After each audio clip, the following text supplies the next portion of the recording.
Delhi liquor scam పై కొన్ని రోజులుగా BRS నేతలు మౌనంగా ఉంటున్నారు.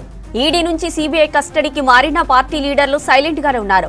ఇదే సమయంలో అరెస్ట్ అయినప్పటి నుంచి కవితను మాజీ సీఎం కేసీఆర్ కనీసం పరామర్శించలేదు. కవిత అరెస్టుపై కానీ ఢిల్లీ లిక్కర్ స్కామ్ పై కానీ పార్టీలోని కీలక నేతలంతా మౌనం బాటలోనే ఉన్నారు. అవినీతి కేసు కావడంతో కవిత అంశాన్ని టచ్ చేస్తే లోక్సభ ఎన్నికల్లో ఓట్లు రావని బీఆర్ఎస్ లో చర్చ జరుగుతోంది. నల్గొండ, కరీంనగర్ బహిరంగ సభల్లో కూడా కవిత అరెస్టును కేసీఆర్ ప్రస్తావించలేదు, కనీసం ఖండించనూ లేదు. మాజీ మంత్రులు హరీష్ రావు, కేటీఆర్లతో పాటు బీఆర్ఎస్ ఎమ్మెల్యేలు కూడా ఎక్కడా కవిత అరెస్టుపై స్పందించడం లేదు. మరిన్ని డీటెయిల్స్ సత్యం అందిస్తారు. Satyam, over to you.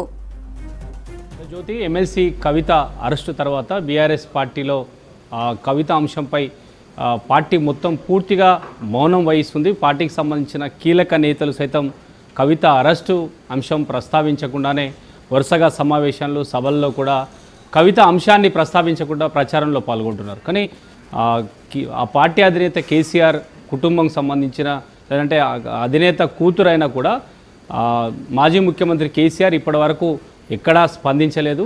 రెండోసారి అంటే ఈడీ అరెస్ట్ చేసిన తర్వాత రెండోసారి సిబిఐ అరెస్ట్ చేసిన అధినేత కేసీఆర్ ఇప్పటి వరకు ఆ అంశంపై స్పందించలేదు.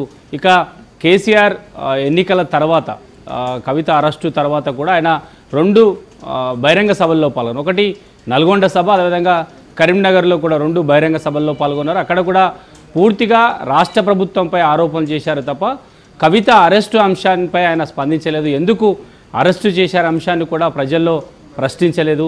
ఇక ఆ తర్వాత జరిగిన రెండు కార్యక్రమాలు అంటే రైతుల పరామర్శకు అధినేత కేసీఆర్ పార్టీ కీలక నేతలతో నల్గొండ, వరంగల్, కరీంనగర్లో పర్యటించారు. అక్కడ నల్గొండలో, అదేవిధంగా కరీంనగర్ జిల్లాలో రెండు జిల్లాల్లో ఆయన మీడియాతో మాట్లాడారు. కానీ కేవలం రైతుల అంశము, కాంగ్రెస్ ప్రభుత్వాన్ని విమర్శించడానికి ఆయన ఎక్కువగా సమయం కేటాయించారు. ఆయన ఎక్కడ కవిత అంశాన్ని ప్రస్తావించలేదు. అక్రమంగా కవితను అరెస్ట్ చేశారనే అంశాన్ని కూడా ఆయన మీడియా ప్రకటన చేయలేదు. ఇక ఆ పార్టీలో కీలక నేతలుగా ఉన్న మాజీ మంత్రులు, వర్కింగ్ ప్రెసిడెంట్ కేటీఆర్, అదేవిధంగా ఆ పార్టీ మాజీ మంత్రి హరీష్ రావు ఇద్దరు కూడా ప్రతిరోజు అన్ని పార్లమెంట్లో ఎక్కడో ఒక దగ్గర ఎన్నికల ప్రచారంలో పాల్గొంటున్నారు. పార్టీ అభ్యర్థుల ఎంపిక విషయంలో, పార్లమెంట్ ఎంపిక విషయంలో అన్ని పార్లమెంటు నియోజకవర్గాల అభ్యర్థులతో పార్టీ కీలక నేతలతో సమావేశమయ్యారు. ఆ సమావేశాల్లో కూడా అధినేత కేసీఆర్ కానీ, కేటీఆర్ కానీ, హరీష్ రావు కానీ ఎవరు కవిత అరెస్టుపై పార్టీ నేతలతో చర్చించడం కానీ, అరెస్టు అంశంలో నిరసన తెలియజేయడం కానీ, కనీసం ఆ అంశాన్ని ప్రస్తావించకుండానే పూర్తిగా పార్లమెంట్ ఎన్నికల సన్నాహము, లేదంటే ఆ సభల్లో పాల్గొంటున్నారు. పార్టీకి సంబంధించిన కీలక నేతలంతా కూడా కేవలం రాజకీయ ఆరోపణలు చేయడం, కాంగ్రెస్ ప్రభుత్వం హామీలు ఇచ్చి అమలు చేయలేదు, ఈ పార్లమెంట్ ఎన్నికల్లో కాంగ్రెస్ని విమర్శించడం తప్ప ఎక్కడ ఆ సొంత కుటుంబం ఆ పార్టీ అధినేత కేసీఆర్ కుటుంబం సంబంధించిన నాయకురాలు అరెస్ట్ అయితే ఇప్పటి వరకు కనీసం స్పందించలేదు. ఇక ఆ పార్టీ అధినేత కేసీఆర్, కవిత తండ్రి అయిన కేసీఆర్ ఇప్పటి వరకు కనీసం ఆమెను పరామర్శించలేదు. ఆయన ఢిల్లీకి కూడా వెళ్ళలేదు.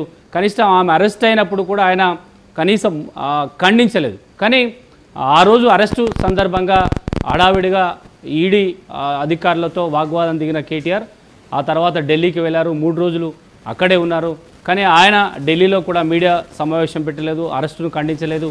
కానీ అరెస్టు రోజు హడావిడిగా కవిత ఇంటికి వచ్చిన మాజీ మంత్రి హరీష్ రావు మెల్లిమెల్లిగా ఆయన పూర్తిగా ఎన్నికల ప్రచారంలో పాల్గొన్నారు. కానీ అధికారం పోయిన తర్వాత ఇప్పటి వరకు కవిత అరెస్టు అంశాన్ని ప్రస్తావించకుండానే కవిత లిక్కర్ స్కామ్ ముట్టుకుంటే తమకు పార్లమెంట్ ఎన్నికల్లో అవినీతి మరక తమకు ఓట్లు రాల్చదనే ఒక ఆందోళనలో బీఆర్ఎస్ పార్టీ ఉన్నట్టుగా చర్చ సాగుతుంది. కానీ మొదటగా ఈడీ కేసు దర్యాప్తు జరుగుతున్నప్పుడు ఆమెను ఢిల్లీలో ఈడీ ఆఫీస్కు హాజరైన సమయంలో ఏకంగా నాటి మంత్రులంతా కూడా ఢిల్లీకి వెళ్ళి ఆందోళన చేశారు, నిరసన కార్యక్రమాలు చేశారు. పార్టీ నేతలంతా కూడా ఢిల్లీలో మకాం వేశారు. కానీ అధికారం పోయిన తర్వాత ఏకంగా కవిత అరెస్ట్ అయితే ఇప్పటివరకు పార్టీ కేసీఆర్ కుటుంబం కానీ, కేసీఆర్ కుటుంబంలో కీలక బీఆర్ఎస్ పార్టీలో కీలక నేత అంతా కూడా ఎవరు స్పందించలేదు. లిక్కర్ స్కామ్ కేసులో దాదాపు 28 రోజులు, మార్చి 15వ తారీఖు రోజు ఆమెను అరెస్ట్ చేశారు. దాదాపు నెల రోజులు అవుతున్నా ఇప్పటివరకు పార్టీ కీలక నేతలు ఎక్కడ పార్టీ అంతర్గత మీటింగ్లో కానీ కనీసం ఇంటర్నల్ మీటింగ్లో కూడా కవిత అంశాన్ని ప్రస్తావించకుండానే తమకు సంబంధం లేదనే విధంగా పూర్తిగా ఎన్నికల హడావిడిలో బీఆర్ఎస్ పార్టీ నేతలు ఉన్నారని చెప్పొచ్చు. కానీ ఇది ఈ లిక్కర్ స్కామ్ కేసులో కవితనే ప్రధాన సూత్రధారని ఒక ప్రస్తావన వస్తుండటంతో ఇక కవిత అంశాన్ని ఎన్నికల ప్రచారం సందర్భంగా ప్రస్తావిస్తే రాజకీయంగా ఈ పార్లమెంట్ ఎన్నికల్లో నష్టం జరుగుతున్న ఒక భావనలో బీఆర్ఎస్ పార్టీ ఉన్నట్టుగా ఆ పార్టీలో చర్చ జరుగుతుంది. పార్టీకి సంబంధించిన కీలక నేతలు స్పందించడం లేదు. మాజీ మంత్రులు అధినేత బాటలోనే ఉన్నారు. ఎవరు ఈ అంశంపై ప్రస్తావించలేదు. ఢిల్లీ లిక్కర్ స్కామ్ కేసు అంశాన్ని ప్రస్తావిస్తే పార్లమెంట్ ఎన్నికల సందర్భంగా తమకు పూర్తిగా రాజకీయంగా కూడా భారీ నష్టం జరుగుతుందనే ఒక ఆందోళనలో బీఆర్ఎస్ పార్టీ ఉన్నట్టుగా తెలుస్తుంది. అందుకే లిక్కర్ స్కామ్ సంబంధించిన అంశం కానీ కవిత అరెస్టుకు సంబంధించిన అంశాన్ని కానీ బీఆర్ఎస్ పార్టీ నేతలంతా కూడా పూర్తిగా సైలెంట్ మోడ్లోకి వెళ్ళారు. ఆ అంశాన్ని ప్రస్తావించకుండానే పూర్తిగా ఈసారి పార్లమెంట్ ఎన్నికల్లో ప్రజల్లో ప్రచారానికి వెళ్ళడానికి బీఆర్ఎస్ పార్టీ సిద్ధమైనట్టుగా తెలుస్తుంది. ఒకవేళ ఈ అంశాన్ని సెంటిమెంట్గా బీఆర్ఎస్ పార్టీ తెర మీద తీసుకొస్తున్న గతంలో బీఆర్ఎస్ కార్యకర్తలు లెక్కలు వేసుకున్నారు. కానీ ఇప్పుడు రోజు రోజుకు నెల రోజుల్లో ఈ కేసు పూర్తిగా దేశవ్యాప్తంగా చర్చనీయాంశంగా మారింది. కవిత ఈ కేసులో ప్రధాన సూత్రధారిగా ఉండడంతో బీఆర్ఎస్ పార్టీ నేతలంతా కూడా మౌనం బాట పడుతున్నారని చెప్పొచ్చు.